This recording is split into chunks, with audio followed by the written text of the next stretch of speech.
مدحت بنت پیغمبر میں قلم چلتا ہے، ایک گناہگار سخن سوئے حرم چلتا ہے، ایک گناہگار سخن سوئے حرم چلتا ہے، اور یہی سکہ ہے جو بازار میں کم چلتا ہے۔ میں جو بٹکوں گا تو راہ دکھائیں گے مجھے، میں جو بٹکوں گا تو راہ دکھائیں گے مجھے،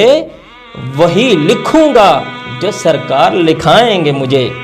وہی لکھوں گا جو سرکار لکھائیں گے مجھے۔ اور ذہن معوف ہے سوچوں پہ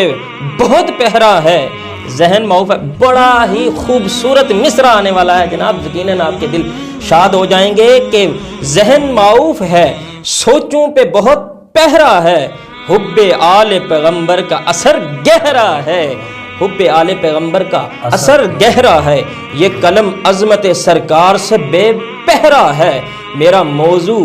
ہائے ہائے ہائے، یہ مصرع چونکہ ہمارا جو موضوع چل رہا ہے اسی پہ شاعر نے کہا کہ حب آل پیغمبر کا اثر گہرا ہے، یہ قلم عظمت سرکار سے بے پہرا ہے، میرا موضوع سخن فاطمۃ الزہرا ہے، اپنی نسلوں کے تحفظ میں کھڑی ہے تنہا بنت احمد جناب رضی اللہ تعالی عنہا۔